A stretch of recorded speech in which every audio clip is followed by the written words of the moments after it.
Audio, everyone! Velocity here, back in action for more looking at Ichiban's apartment attraction. That's right, we're playing more Lost Judgment.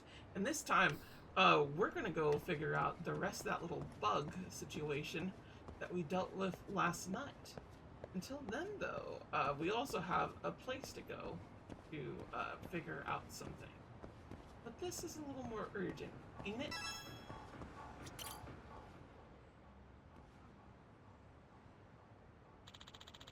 Care to explain this? Well, It's Yagami. I'm Sakia Yagami, the detective who sniffed out your bug. Oh, by the way, I'm also a fully licensed attorney, and I welcome any civil suit involving a breach of privacy. Huh? A lawyer? Yep. Will you tell Momoyama-san why you bugged her now? Or do we need to get the police involved? Just tell me the truth and we can settle it now. I don't want things to get worse. I'm sorry. I'll come clean. Please, please don't call the police. I see. So you heard that another club was trying to poach her. Yes, she really is the biggest draw to our club. If we lost her, this place would be done for. How do you bug her back? Well, I reached out to a detective and eventually he sent me the back as is. Can you describe him for me? Or give me a name? No, sorry. We never met in person. All I could ever saw was his web avatar. It's a dog. Again with the avatar. You didn't get a name either? No. All he mentioned was he's from the legal detective agency. So it was that guy. Hey boss, it's true someone tried to headhunt me a little while ago. I'm not going anywhere. You know that, right? Huh? Really? This is a good work environment. I get along with the rest of the girls. There's no reason for me to leave. But despite that, you decided to bug me? Oh, stupid. I'm so sorry, Momoyama-chan. Momoyama-san. Are you satisfied with the explanation? I am. Now that everything's out in the open, it's water under the bridge. But I do like this bag. Can I keep it? Maybe we should get the bug removed from it first. The legal detective agency. Sounds like this doggone detective's rotten to the bone. Well, I better keep it with a signal detector. Well, he's got that under control. That's good. I didn't think it was a whole lot of things, you know, but it is fairly interesting what happened. Suffice to say, let's go ahead, talk to Mr. Man about his ramen place. I'm sure he wants to have the update. Because I am. Right on the corner? No. A little off the corner. Nope, not that one. There we go. I would like a ramen, please. いらっしゃいませ. Give me... Ooh, we have rice here. Shrimp and chili sauce? We gotta get the shrimp and chili sauce. If I can't eat it in real life, I'll eat it Starting now. to feel it. Pretty tasty. Thanks. ありがとうございます. Cool. What up? Hey, Chosun, I got some more info for you, but I don't know how much we could trust. Oh, that sounds great, Yagami-san. You know what they say, when there's smoke, there's fire. Any information at all helps. That's for sure. Okay, where to begin? Okay. The homeless were talking about a ramen stall with an opening schedule that none of them knew. Apparently, they were able to get in only when they were led there by a cat they knew pretty well. And the ramen there is exceptional. Guided by a cat, huh? That is pretty out there. But it's not... Isn't it all coming together now? Anything else? Let's see here. Cat broth. This one almost sounds like an urban legend, but rumor has it that this ramen stall uses cats for the soup stocks. Cats for soup? Yep. Yeah, the college students are calling it cat ramen. Cat ramen? Yeah, anything else? It's only a rumor, but some man who was talking about the Phantom Ramen stall mentioned that it only opens at night. So it's a night stall. I hear they set up in less crowded alleyways instead of busy streets. I see. This is valuable information. Because the cats are involved after all. After all? I've actually heard all the rumors about the cats before, but I couldn't believe them. However, now they come up again through your report. It seems the cats are integral in order to get to the stall. I guess that's true, but I don't know what we could do about that. By the way, do you like cats, Yagami-san? Huh? Well, sure, as much as the next guy, but I don't eat them or anything. I see. Early in our conversation, you mentioned something about the homeless who were guided by cats, right?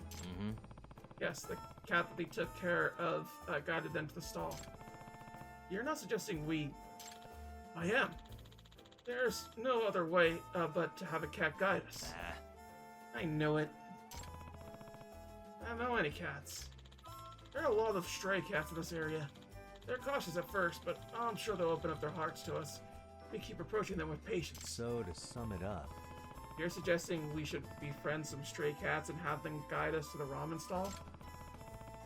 You really think that would work? I can't imagine these cats going to a stall themselves. Especially not if they're on the menu. This is the only option I could think of. Please, I'm begging you. Okay, we've already gone this far. So, I'll do a little more research. Thank you so much. I very much look forward to your efforts. Might as well start looking for cats in this area. Only leads we have, after all. I do remember seeing some cats get right around here. Hello, little meow meow. Oh, and there's a stray cat. Let's see here. Let it pet you. Let's give him some food. Alright, let's give him some food.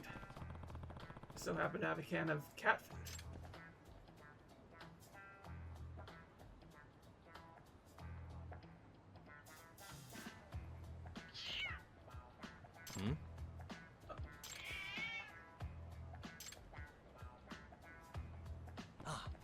Wait, what? Guess I upset him. This is pretty challenging. You want to get along with cats, you gotta let your guard down. And get them to think that you're a safe human, Yagami-san. It's Mia. Long time no see. Yeah. Oh, Mia-san. It's good to see you. Been like 3 years. Sounds about right. Thank you for your help back then. This is Masakazu Miya. He's a huge cat lover who once requested me to search for stray cats in Kamurocho. Excuse me. What are you doing here, Yokoyama? In business, perhaps? Yes, I actually work as a photographer specializing in animals now. There are many stray cats around here, so I even heard rumors about some friendly chickens and crawfish in the area. Ichiban. It's quite an interesting place. I didn't know there were so many interesting creatures around here. I should be careful not to encounter any weird ones. But you were pretty popular on social media for your cat photos. Sounds like you turned your specialty into a career. I guess you could say that. One needs skills to pay the bills. By the way, is there any chance you could teach me how to befriend cats? Let me think. How about you give a name to each cat you encounter, for example? Cats learn their names through sound. Some studies have shown that they recognize the same pitch and length of the sound, which relaxes them. I see. Giving them names. Also, you should put yourself in the cat's shoes and think about what it wants. Does it want to be petted? Are they hungry? And so on.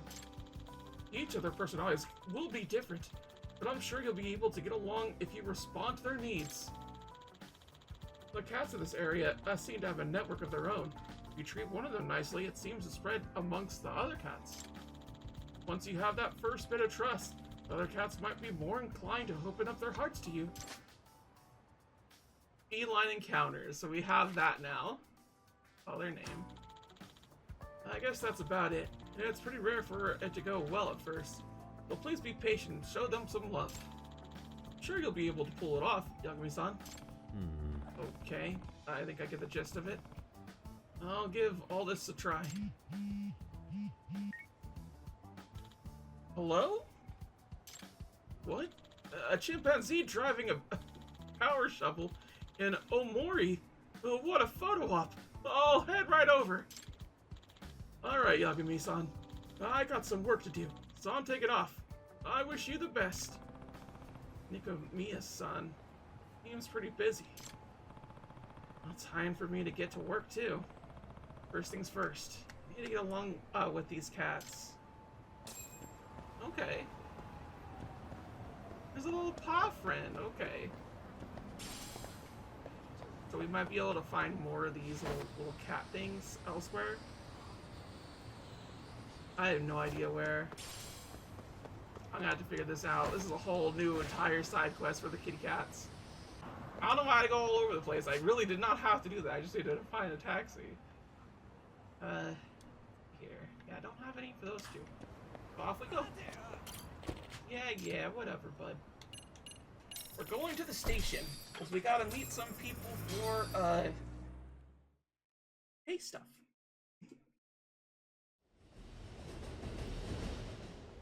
Ikebukuro Station. Okay. See that sign right there?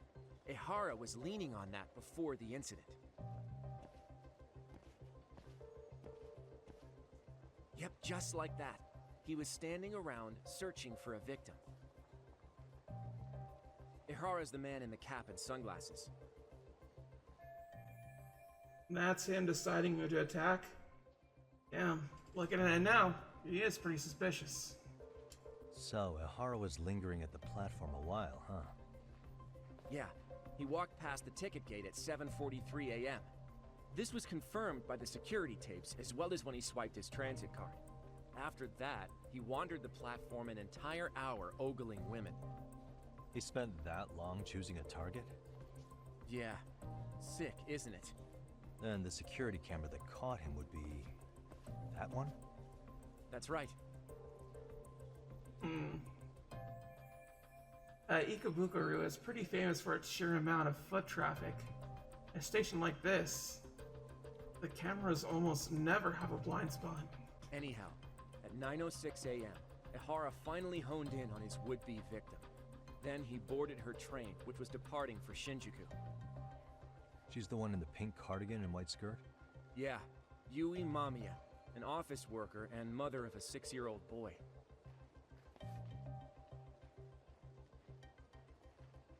The two of them show up on the train's interior cam as well. According to the victim's statement, Ehara began by rubbing her posterior with the back of his hand. But it didn't stop there. After that, he put his hand up her skirt. Pretty sickening. I'm assuming he targeted someone shy, thinking she wouldn't resist. Makes me angry just thinking about it. The victim stated she was too scared to call for help, meaning she endured this for 6 minutes until the train reached its stop in Shinjuku. Can you send what you just showed me to my phone? Sure. Now let's head to Shinjuku Station. Then we can watch as the jerk gets busted. Even if we did defend him in court, an asshole's still an asshole. It definitely feels like there's something else at play here. Looks like we're getting close to Shinjuku. The train's pretty light right now, but it was packed during the crime, right? Oh yeah, the car occupancy at that time of day can easily reach 180%. And Ehara should have been standing roughly where I am. Is there anything I can conclude from looking around?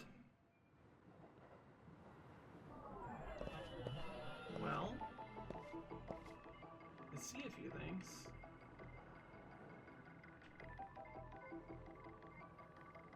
It's gotta be something. There's an easy door access. Investigate the training car.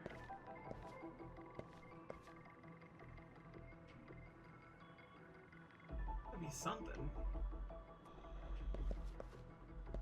Uh-huh. Oh? Hey. The train's heading to Shinjuku Station from Ikebukuro. About 6 minutes from departure to arrival. Okay. There isn't anything with the door? Because the door seems pretty significant.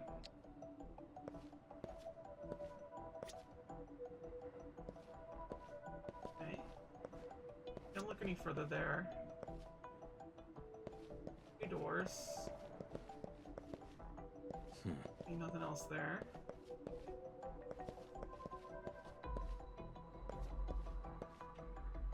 Where's it at?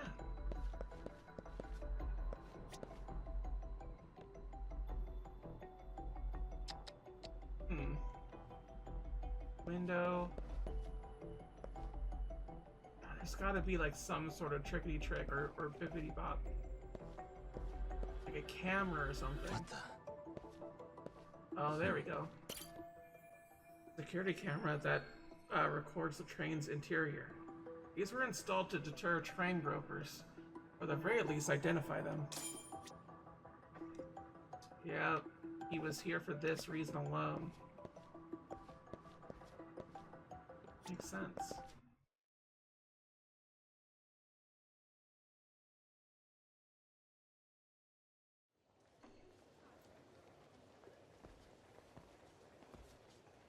Ehara and Mamiya-san both exited the train and got onto the platform here. But right before that, Mamiya-san suddenly grabbed Ehara's wrist and yanked his hand out from under her skirt. That's when she got a good look at her assailant. So without a doubt, she saw it was him. Yes, and there were also traces of her garments on his hand during evidence analysis. Anyway, after being grabbed, Ehara wrenched himself free and took off at a sprint. See, here he gets off the train and bolts across the platform. And Mamiya-san chases after him, asking people around her for help. Ah, this is what they kept looping on TV. Yeah. And honestly, with all this evidentiary footage, defending him in court was a lost cause. Was there any security footage that wasn't aired on TV? Sure, take a look around you. There's more than just one camera pointed at us. They're practically everywhere. Oh, yeah. As for what I was saying earlier, Ehara was finally tackled right in front of those stairs. Oh, right. I have a diagram of the platform to show you. So Ehara gets off the train here, and then gets apprehended Oh, I here. love it. How far apart is that? Roughly 100 meters. Both he and the victim were weaving their way through the crowd. The whole scene was very chaotic. Even after Ehara was caught, the train was stalled 20 minutes until the area was deemed safe. Hey, you think we could get the positions of all these cameras and where they're pointing penciled in? Good idea. Let's check each camera's position as we walk over to where Ehara was detained. That's where he got tackled, so if you could let me know whenever you see a camera. I can mock it up on our diagram here. Okay. Find all the security cameras. What the? Found a camera. Hey. Ehara ran off in the opposite direction. Probably don't need to mark this camera. Okay. Suspicious. Check this one off. Uh-huh. This one definitely got it. I see one. Why didn't you get off here? Wouldn't that make the most sense is to get off and run there, or maybe even that one over there? Another, like, little train Looks thing? like we checked all the nearby cameras. Let's go up a little further now. Go through here. I understand not wanting to go on an elevator. That makes sense. What the? I see one.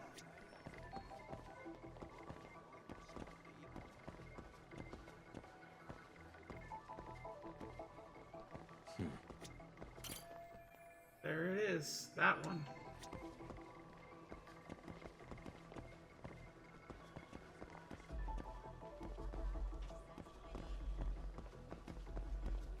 No?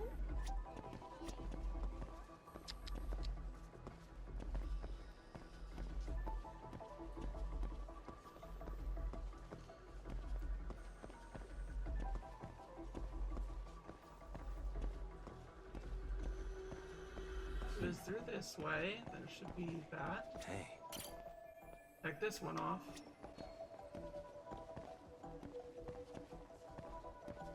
Should be right around here. There it is, that one. Looks like we checked all the nearby cameras. Let's move on. They didn't... They could have gone to that one instead.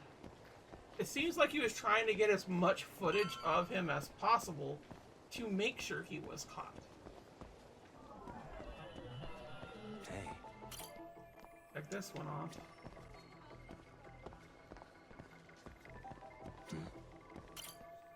Down a camera. Suspicious. I see one.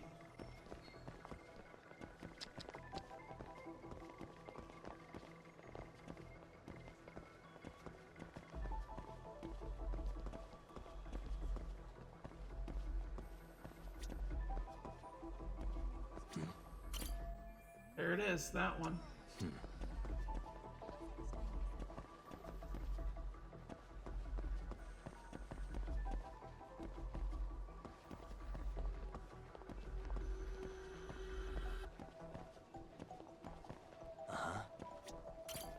Found a camera. Okay, looks like we got all the cameras. Our diagram is now complete.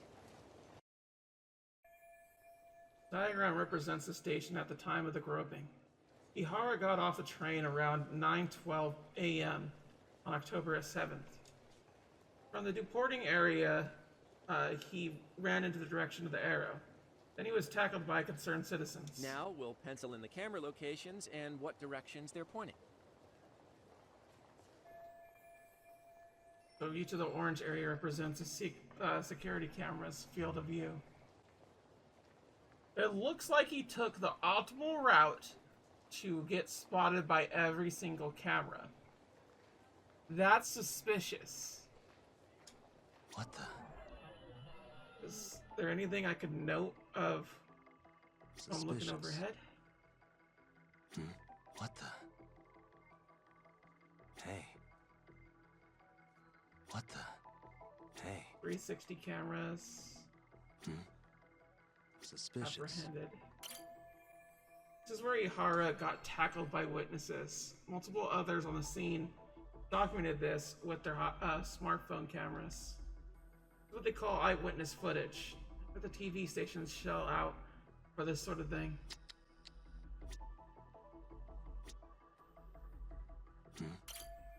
This arrow shows the path Ehara and the victim took as they ran from the platform to Ehara's point of capture. Suspicious. Hey.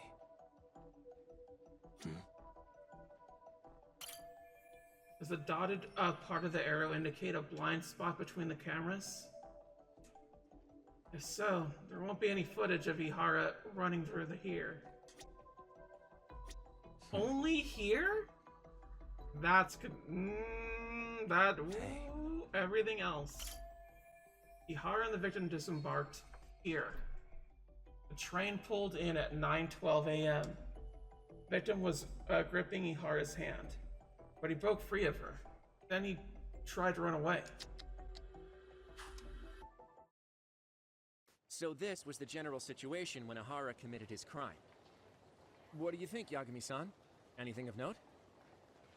Do you think Ehara and Mamiya-san were riding the train pretty frequently? Oh yeah, Mamiya-san commuted by train. She was here every weekday. Same goes for Ehara, actually, but he was off that day. Supposedly, he was going to see his wife, even though they're separated. Did he ever say why he wandered around the platform for an hour? He said the thought of his wife had him flustered, and he couldn't force himself to board the train. He always had an excuse ready for anything you asked him, including the harassment charges. He pled not guilty, but the evidence said otherwise. So something to note in particular here, because this is touched about a little bit in Breaking Bad, oddly enough. Better Call Saul too, to some extent. Cops are not your friends when they're investigating you. They're never your friends, really, but like, especially when they're investigating you.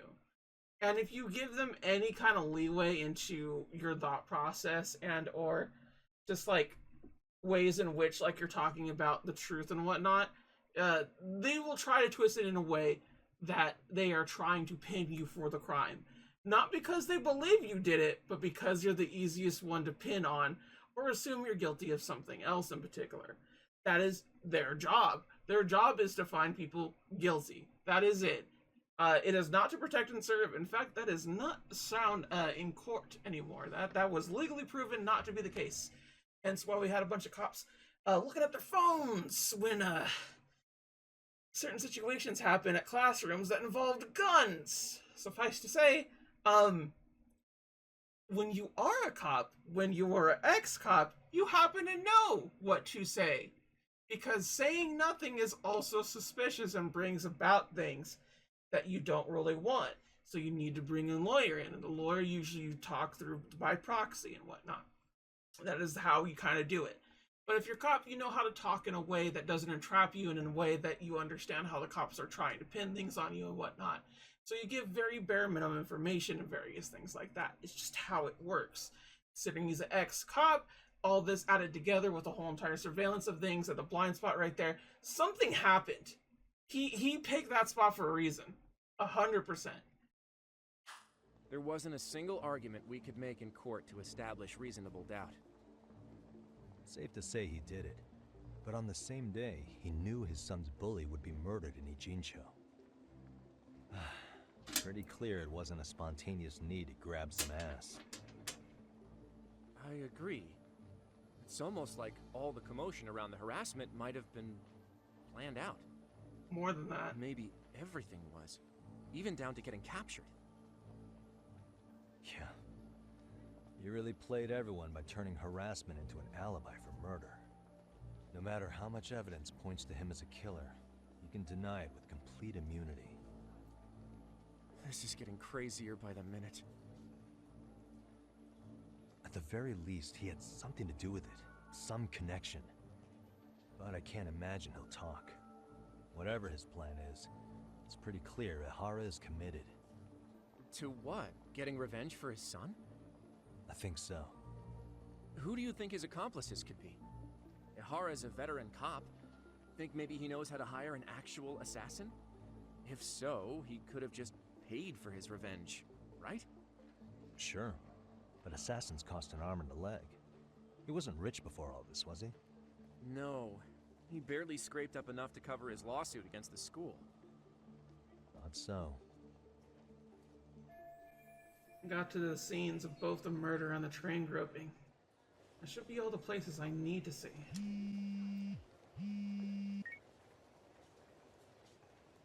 Hey, it's Shiosaki. What's up, Sari-san? I'm scheduling an interview with Ehara tomorrow at the Tokyo Detention Center. We'll take a taxi from Genda's if that all works for you. Sounds good. Then I need to head back to Ijincho for now. Something you forgot to do? Yeah. It involves Ehara's motive, which would be without a doubt his son's suicide. So I want to confirm if Mikoshiba really bullied the kid. And the best person to ask happens to be down in Ijincho. Alright, then I'll let you get to it. Cool. Then I'll see you tomorrow.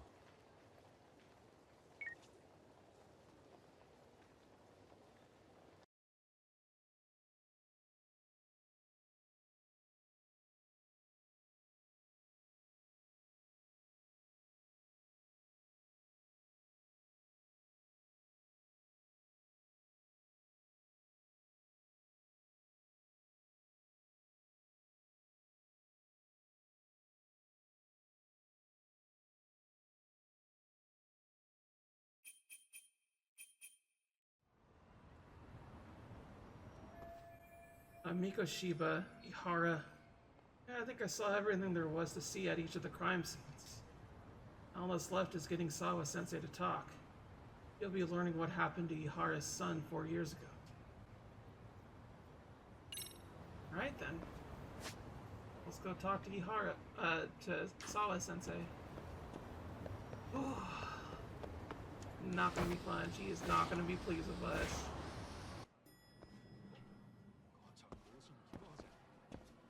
Must confront teacher that Kaido has the hots for. Sup?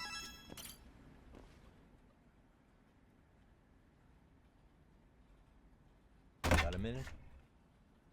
No, not for you. I really have nothing more to say. What if I told you it's looking more and more likely Ehara-san had a hand in Mikoshiba's death? Well, it doesn't concern me. Ehara-san believes Mikoshiba tormented Toshiro-kun so badly that he took his own life. But neither the third-party investigation nor the courts were on his side. So what's the truth here? You know, don't you? What really happened between Mikoshiba and Toshiro-kun? Why won't you tell me the truth? Why do you keep asking? I said I don't know! I'm going to the detention center tomorrow to get some answers out of Ehara-san. What? I saw where Mikoshiba was murdered. He endured no shortage of cruelty before he died. They tortured him, you know. They broke all his fingers before they slit his throat. No. I know I'm putting her through a lot right now. But she's connected to this too. Got information I need to know before I go see Ehara. And somehow Ehara-san knew Mikoshiba would be killed on the day he got caught for groping. It's like he did it to prove he had nothing to do with the murder. But maybe that wasn't his real objective at all. Huh? I think he wanted to signal that he'd finally avenged his son. The body belongs to a guy named Hiro Mikoshiba. 4 years ago, this man took my son from me by driving him to commit suicide. If I'm gonna face him tomorrow, I can't go in without some ammunition. So, 4 years ago, did Mikoshiba bully Toshiro-kun or not? That's all I want to know. My answer won't change. There's no evidence Mikoshiba-kun did anything wrong. Are you sure about that? Take a look at this. That's...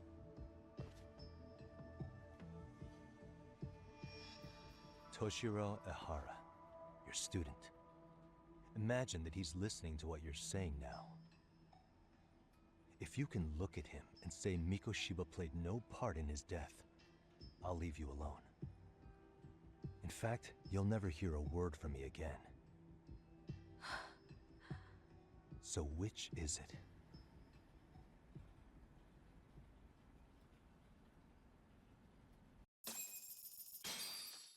Oof.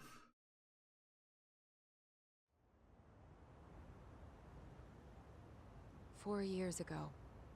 Not long after I'd transferred here to teach English. That's when it started. I was trying my best to get acclimated, and I was finally on a first-name basis with everyone. One day, after school, I was out on the roof taking a break, when Toshiro-kun suddenly ran by. I called out to him to ask what was wrong, but he shushed me and kept running. I saw he had a bloody nose.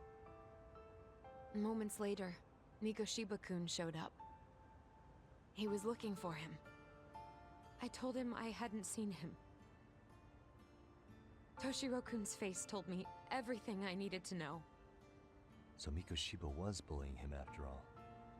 Yes. Toshiro-kun told me this later on. Whenever he'd leave school with Mikoshiba-kun and his friends, they'd force him to hand over money. At first, they'd try to pass it off as a joke. They said since he lowered the class average on tests, he ought to buy them all drinks as an apology. And Mikoshiba-kun, he was having too much fun with it to stop. He started offering tutoring sessions to Toshiro-kun. Only so he and his crew could extract their tuition from him. They'd even break into his house while his mother was at work and take the money she left him for dinner.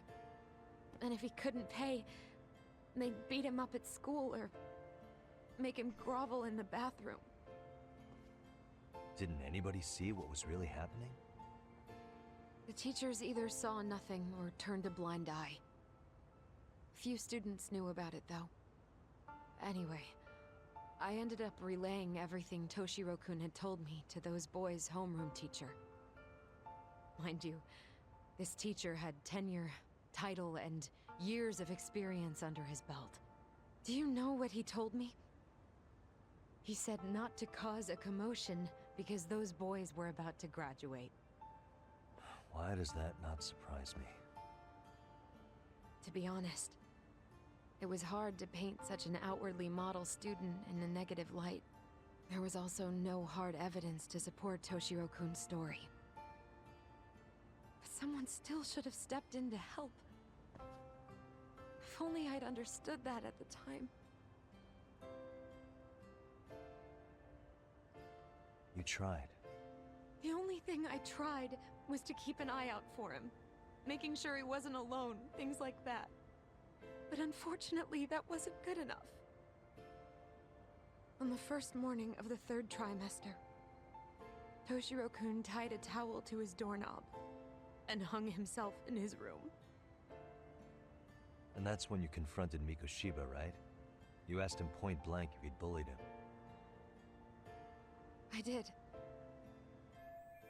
So 4 years ago, Sawa Sensei stood up to Mikoshiba for his terrible behavior. That's why she has kept that to herself for so long. Mikoshiba-kun pretended to know nothing. He was more careful, shaken even, from then on.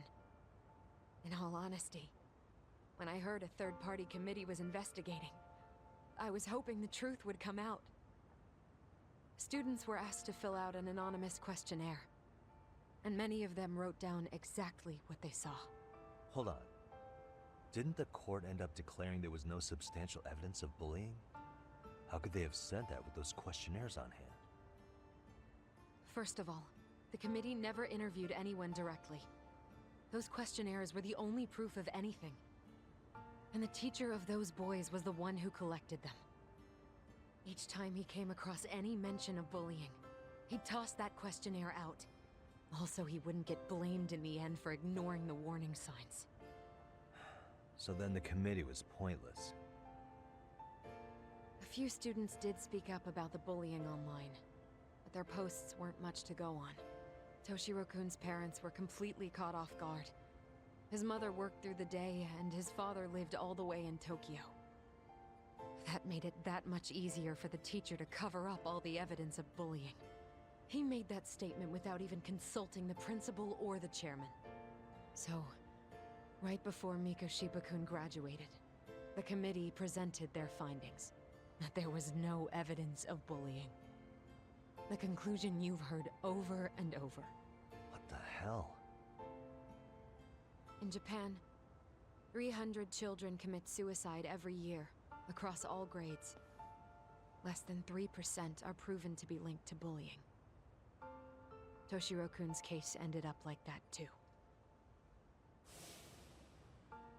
But Ehara-san wasn't satisfied with those findings, so he sued Seiryo High, demanding compensation for Toshiro-kun's death. As the trial dragged on, I was eventually called to the witness stand. Of course, my intention was to let everything I knew out into the open. But before that could happen, that damn teacher came with the school's attorney to see how I would testify. They didn't want you making them look bad, huh? Of course not. That's when I first learned what he did with those incriminating questionnaires. They had no choice but to reveal everything to me, to try and sway me to their side. I guess they were just that desperate. After all, I was the only adult who Toshiro-kun confided in. I don't think he'd spoken to his parents about it once. So yes, that's why there was never any objective evidence of bullying. It wasn't like I had a mind to record our conversations. and I hadn't personally witnessed it either. The school attorney saw fit to remind me that the law says innocent until proven guilty. And if I couldn't produce tangible evidence, then I shouldn't be accusing Mikoshiba-kun. So it was witness tampering. That is, they coerced you into false testimony? Yes. Must have been incredibly hard on you. What I should have done was told the truth regardless. But what else could I have really done for him? Some days I just don't know. As much as I've tried to convince myself I did everything I could for him, I can never fully believe it. So what happened to the teacher who covered all this up?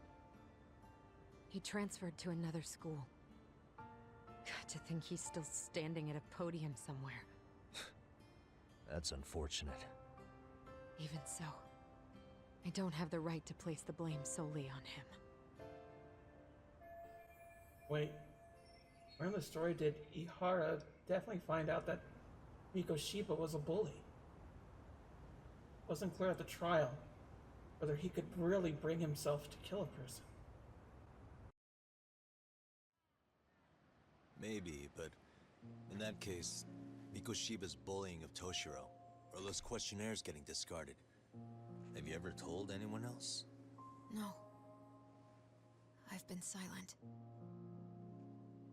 Yagami-san. You know what? Back when I was a student in high school, I witnessed bullying firsthand. There was this kid. My classmates pushed him too far. And one day he just jumped off the roof. Off the roof? By some miracle, he survived the fall. And he's been in a coma for the last 13 years. Nobody knows if he'll ever wake up. His name is Mitsuru, and he may never open his eyes to the world again. His mom watches him, but she works full-time. She's a higher-up in the government. I'm sorry to hear it.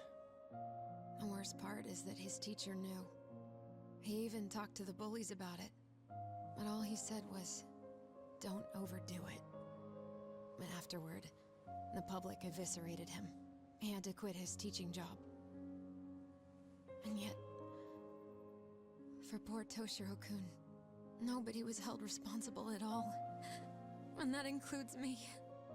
But if anyone was going to take responsibility for that, Mikoshiba should have been first in line. I'm sure Ehara-san must have thought the same thing. You know what I wanted to be as a kid? I was so innocent, I wanted to be a teacher. And after Mitsuru-kun's tragedy, I felt practically obligated. And still, I just let history repeat itself.